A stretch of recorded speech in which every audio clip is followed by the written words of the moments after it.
Ketika terjadi sesuatu pada Tracy, Daniel hampir terpuruk dan hilang harapan, beberapa kali merasakan putus asa, dan yang membuatnya kembali bangkit dan berdiri lagi adalah tanggung jawab dan anak-anaknya.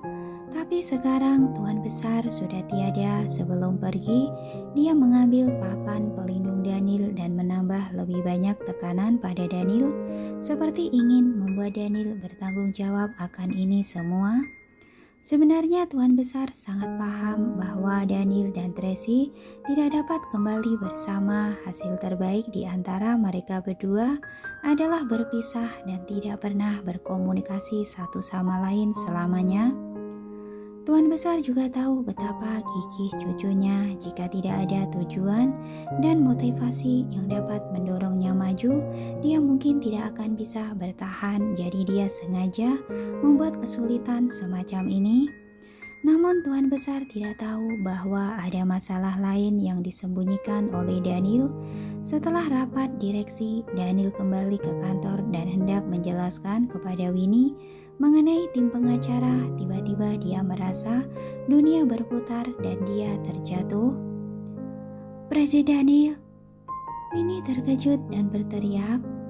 "Tuan Daniel, ada apa denganmu?" Rian bergegas untuk memapahnya. "Tidak apa-apa." Daniel memegang meja dengan satu tangan menutupi dahinya, dengan tangan lainnya menutup matanya dan berkata dengan pelan, "Kalian keluar dulu." "Keluar?" Rian buru-buru memerintahkan. Winnie buru-buru membawa tim pengacara keluar dan menutup pintu. "Ada apa denganmu?" Rian menatap wajah Daniel. Dia sangat khawatir dan buru-buru membantunya duduk di sofa.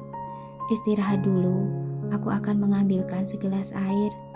Rian menuangkan segelas air hangat untuk Daniel. Daniel mengulurkan tangan untuk mengambilnya, tetapi ia tidak dapat meraihnya. Gelas itu jatuh di atas meja, kemudian jatuh ke lantai, pecah dan hancur berkeping-keping. Daniel tiba-tiba termenung, mengangkat kepalanya dan melihat ke depan.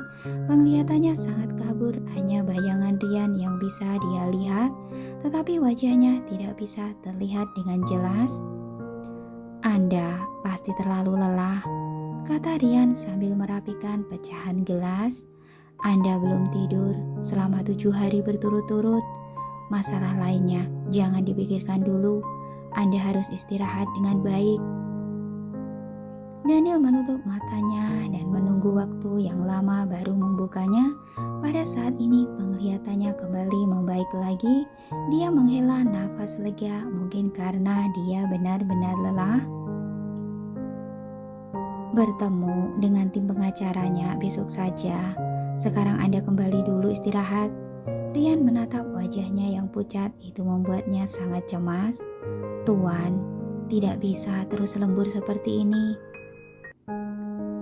"Tidak, di rumah akan lebih banyak masalah."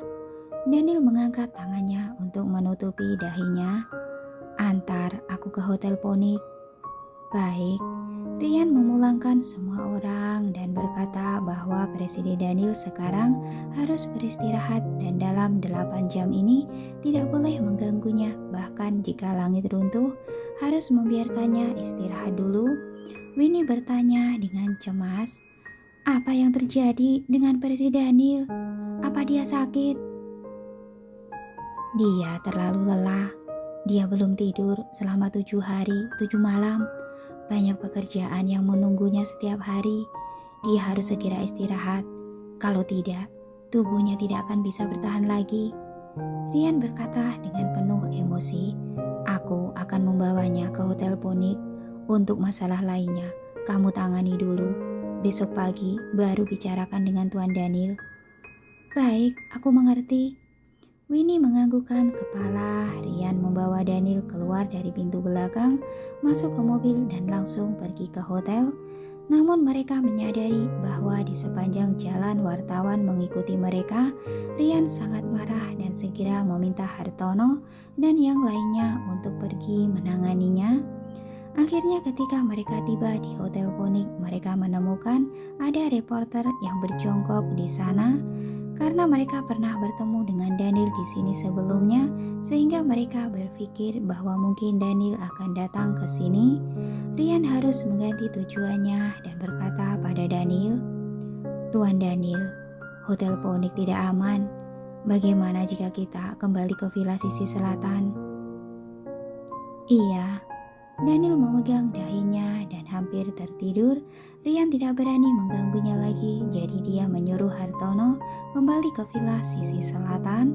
Setelah insiden Victoria menaruh racun, sebagian besar villa sisi selatan telah dirapikan kembali. Sebenarnya sudah dibersihkan sejak lama, tetapi karena masalah tuan besar mereka jadi tidak kembali ke sana. Sekarang Sanjaya dan bawahannya tinggal di villa taman bergaya oriental milik tuan besar. Hanya tersisa beberapa orang pelayan di sini. Sangat sepi.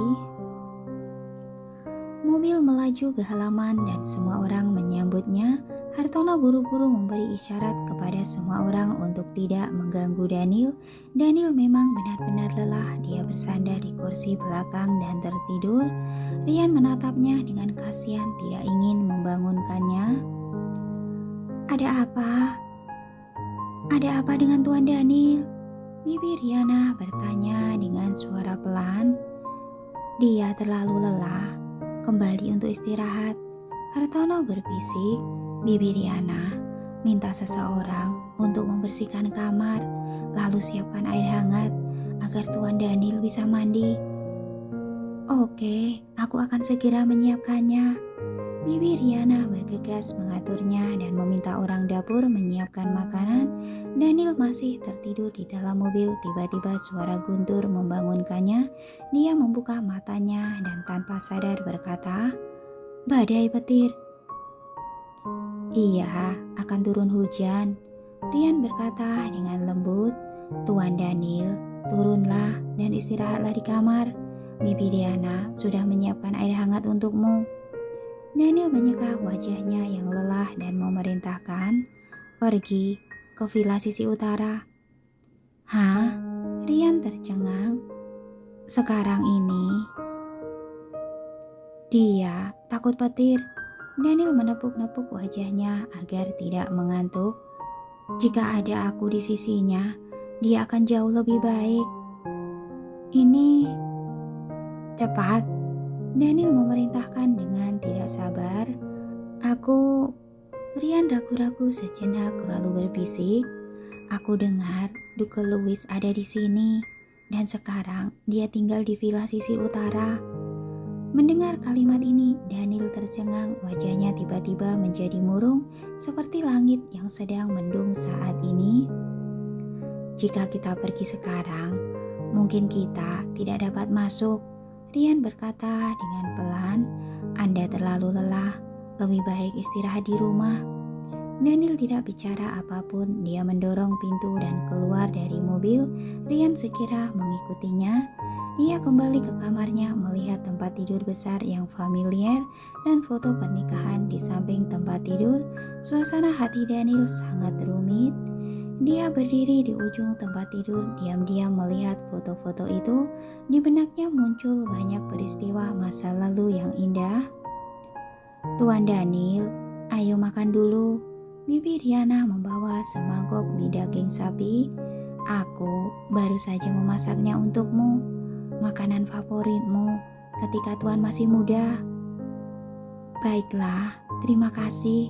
Daniel kembali sadar dan duduk di depan meja untuk makan mie. Bibi Riana berdiri di samping melihat penampilannya yang lelah dan lesu. Hatinya sangat sedih. "Ada apa?" Daniel melihat ekspresi sedihnya dan tidak bisa menahan tawa. "Aku baik-baik saja. Kenapa Bibi menangis?" "Aku hanya merasa kasihan." Bibi Riana tersedak. "Tuhan masih muda, tapi harus menanggung begitu banyak tekanan. Dalam beberapa hari ini, Anda sudah terlihat 10 tahun lebih tua." "Apa aku semakin tua?" Daniel mengulurkan tangan dan membelai wajahnya. Sudah, kata Rian terburu-buru. "Bibi Riana, cepat pergi istirahat. biarkan Tuan Daniel tidur nyenyak. Dia belum tidur selama 7 hari 7 malam. Hah? Bagaimana bisa? Tidak tidur? Bibi Riana cemas dan begitu dia membuka mulutnya, ia tidak bisa menahan diri untuk tidak mengoceh. Jika Tuan tidak tidur, tubuhmu akan tumbang. Iya, jadi sekarang biarkan dia istirahat dengan tenang. Rian membujuk dan mendorong Bibi Riana keluar lalu menghibur Daniel. Jangan dengarkan omong kosong Bibi Riana. Orang tua itu hanya mengoceh saja. Mungkin memang benar, aku sudah semakin tua. Beberapa hari terakhir, aku merasakan banyak masalah dalam tubuhku. Daniel menghela nafas. Aku tidak menyangka aku akan mengalami hari ini. Anda terlalu lelah, Rian berkata dengan sedih. Apa perlu memanggil Lili datang? Tidak perlu. Daniel menggelengkan kepalanya. Kamu sendiri yang bilang, aku terlalu lelah. Jika dia datang pun, apa yang bisa dia lakukan? Itu benar, jika ada sesuatu yang tidak beres, Anda harus memanggil tabib Hansen. Setelah beberapa insiden ini, Rian meragukan kemampuan medis Lili. Mendengar tabib Hansen, Daniel tiba-tiba teringat bahwa sebelum dia pergi dari villa sisi utara, dia bertanya tentang matanya. Mungkinkah itu? Ada masalah apa? Plang! Di luar terdengar suara guntur lagi dan Daniel terkejut. Dia menoleh untuk melihat keluar jendela. Hatinya merasa sangat tidak tenang. Dia hendak menelpon Tracy, tapi nomornya tidak bisa dihubungi. Nomornya sudah diblokir. Daniel meletakkan ponselnya dengan putus asa dan melamun menatap ke keluar jendela. Tuan Daniel, jangan khawatir. Akan aku tanyakan. Rian menelpon Naomi. Dengan cepat panggilan itu terhubung. Ada apa? Naomi sekarang sudah tidak berbasa-basa lagi terhadap Rian. Ada petir. Bagaimana keadaan Nona Tracy? Rian bertanya. Tabib Hansen sudah menyiapkan obat untuknya sejak awal. Setelah dia meminumnya, dia tertidur. Bahkan jika langit runtuh pun, ia tidak akan terganggu. Jadi petir tidak akan mempengaruhinya. Naomi berkata dengan tegas. Pasti Presiden Daniel yang menyuruhmu menelpon kan? Iya. Rian merasa sedikit malu. Nona Tracy sudah memblokir nomornya. Dia tidak bisa menelponnya lagi. Jadi, Nona Tracy kami baik-baik saja. Kalian tidak perlu repot-repot. Setelah mengatakan kalimat itu, Naomi langsung menutup teleponnya. Rian memandang Daniel dengan ekspresi canggung. Apakah Anda mendengarnya? Sepertinya kekhawatiranku berlebihan. Daniel tersenyum sedih. Dia berjalan ke kamar mandi. Rian sangat mengkhawatirkannya dan terus bertanya, apa Tuan baik-baik saja? Apa perlu memanggilkan seseorang untuk memandikanmu? Enyahlah, Daniel berteriak. Rian merasa lega ketika dia melihat Daniel masih bisa memarahi orang. Kemudian dia dengan cepat pergi meninggalkannya. Daniel memang benar-benar sangat lelah. Dia melepas pakaiannya dan berendam di bak mandi, memejamkan mata dan menikmati momen yang tenang ini. Tapi saat berendam, ia tiba-tiba merasa sedikit gatal di bagian bawah hidungnya. Tanpa sadar dia mengulurkan tangan dan menyentuhnya, membuka matanya untuk melihat dan dia tertegun. Rupanya darah. Daniel segera bangkit dan memeriksa di cermin. Ya benar, dia mimisan meskipun tidak banyak, tapi dia sudah panik. Sebelumnya dia juga pernah begadang ketika grup Skywheel pertama kali muncul di pasar. Dia juga tidak tidur selama beberapa hari dan dia tak merasakan apapun kecuali sedikit lelah. Kali ini meskipun jauh lebih lelah dan tertekan daripada sebelumnya, itu tidak berarti akan sangat serius, bukan? Daniel teringat saat awal-awal Tracy terkena racun.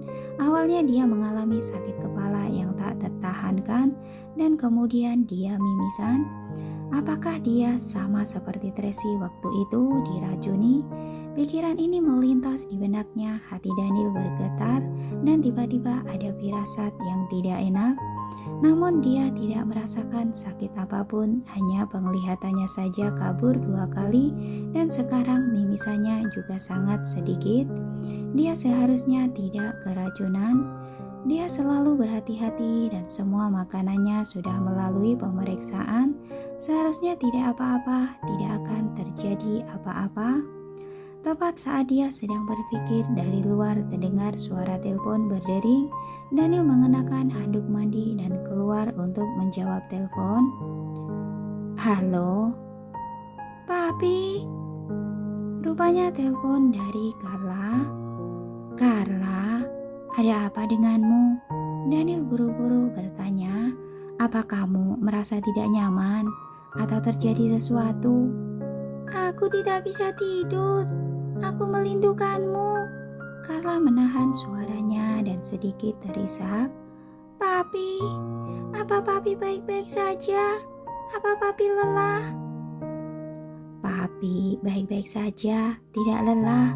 Hati Daniel meleleh ketika mendengar suara imut Carla.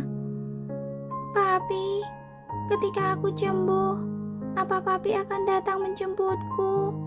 Carla bertanya dengan cemas.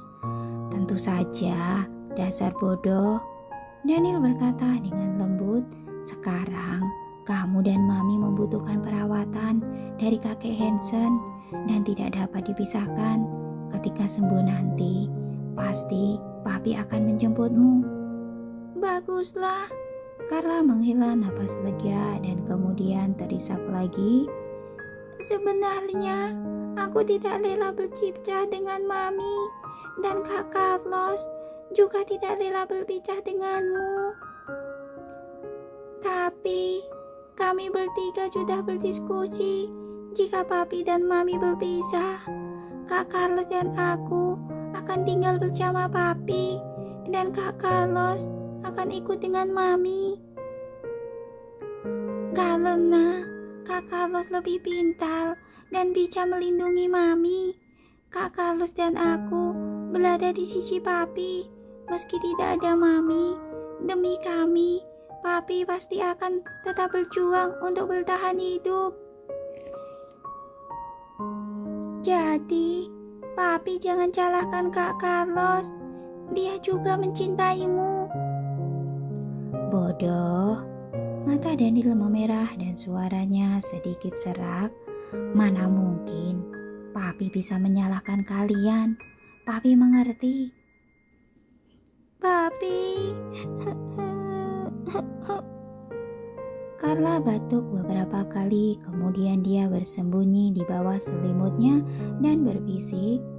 Papi, di rumah ada seorang paman yang tinggal di kamar yang sama dengan Mami. Daniel tertegun. Apa?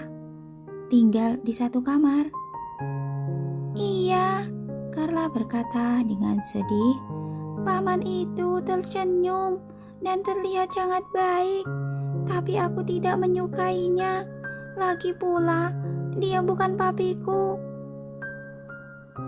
Carla, kamu bilang mereka tinggal di kamar yang sama. Apa benar? Daniel bertanya dengan cemas. Paman Duke Louis itu tinggal di kamar Mami. Iya, aku melihatnya mengenakan piyama dan pergi ke kamar Mami. Kemudian dia tidak keluar lagi. Carla berbisik. Papi, di dalam buku tertulis bahwa jika laki-laki dan perempuan tinggal di kamar yang sama, mereka bisa menghasilkan seorang bayi. Apa mungkin mereka akan memberikanku beberapa adik laki-laki dan perempuan? Tidak boleh. Daniel tiba-tiba menjadi cemas. Sama sekali tidak boleh. Hah? Carla tercengang. Carla, apa kamu ingin makan bakpo babi buatan Nenek Riana? Daniel tiba-tiba bertanya. Mau, Carla berkata, tapi di tempat Mami tidak ada. Papi akan membawakannya untukmu, Daniel berkata sambil menyeka rambutnya dengan handuk mandi. Apa kamu mengantuk? Tidak, bisa bertemu dengan Papi. Carla tidak mengantuk sama sekali. Carla sangat senang. Kapan Papi datang? Setengah jam. Daniel melihat jam dan baru pukul 7:30. Tepat jam 9, Papi akan datang. Oke, aku tunggu Papi. Setelah menutup telepon, Daniel segera memerintahkan Rian yang sedang menunggu di luar untuk pergi ke dapur dan menyiapkan bakpao babi. Sudah jam segini, Tuan bukannya istirahat dengan baik. Kenapa malah minta bakpao babi? Rian mengerutkan keningnya, dia sangat khawatir dengan kondisi Daniel. Lakukan saja apa yang aku perintahkan. Kenapa kamu banyak omong? Daniel berkata dengan tidak senang. Baiklah, Rian tidak bisa berbuat apa-apa. Dia segera pergi ke dapur untuk mengambil bakpao babi kesukaan Carla, memasukkannya ke dalam kantong kertas dan memberikannya kepada Daniel. Ini sudah malam. Anda mau pergi kemana? Daniel mengabaikannya dan bergegas keluar dengan membawa kunci mobil. Rian merasa tidak tenang dan diam-diam mengikutinya. Daniel mengemudi ke villa sisi utara. Sesampai di sana, dia menghentikan mobilnya dan masuk melalui pintu belakang. Villa keluarga Moore dijaga ketat dan memiliki berbagai sensor inframerah. Tidak mungkin bagi orang biasa untuk menyelinap masuk ke dalam, tetapi Daniel bukan orang biasa. Dia langsung masuk melalui jendela loteng, kemudian masuk ke kamar Carla. Pada saat ini, Carla sedang duduk di tempat tidur, menyelimuti tubuhnya hingga berbentuk tenda kecil, memeluk boneka alpacannya dan melihat ke arah pintu menunggu kedatangan papinya. Ketika sebuah suara datang dari belakangnya, Carla terkejut. Kemudian dia berbalik dan melihat sosok yang dikenalnya. Dia berteriak dengan kaget, "Papi!" Kemudian tangan kecil itu mengangkat selimutnya dan bergegas menghampirinya dengan penuh semangat. "Carla!" Daniel memeluk Carla dan mengangkatnya tinggi-tinggi. "Coba Papi lihat, apa demamnya sudah turun?" "Masih sedikit demam." Dahi Carla masih menempel stiker penurun demam yang dibuat oleh tabib Hansen. "Papi, mana bakpao babiku?" "Ini." Daniel mengeluarkan bakpao babi yang ada di dalam kantong kertas dan masih hangat itu. "Cobalah." Terima kasih Papi." Carla sangat senang. Dia mengambil bakpaonya dan memakannya di pelukan papinya sambil berkata, "Malam hari, aku hanya makan bubur cayul. Perutku sangat lapar." "Makanlah pelan-pelan, jangan buru-buru." Daniel membeli berambut Carla dan menatapnya dengan lembut. "Tapi amandelmu meradang sekarang. Jadi kamu tidak boleh makan terlalu banyak. Makan satu saja ya." "Iya." Carla mengangguk dengan patuh. Daniel menemukan kotak susu di kamar dan memanaskannya dengan air mendidih dan memberikannya pada Carla. "Minum susu, jangan sampai tersedak." "Terima kasih Papi." Carla memeluk leher Daniel dan berkata dengan penuh kerinduan, "Papi, akan sangat bagus jika keluarga kita bisa hidup bersama selamanya." Pasti akan ada hari itu. Daniel masih memiliki harapan untuk masa depan. "Beri Papi sedikit waktu. Papi pasti akan menyatukan kembali keluarga kita."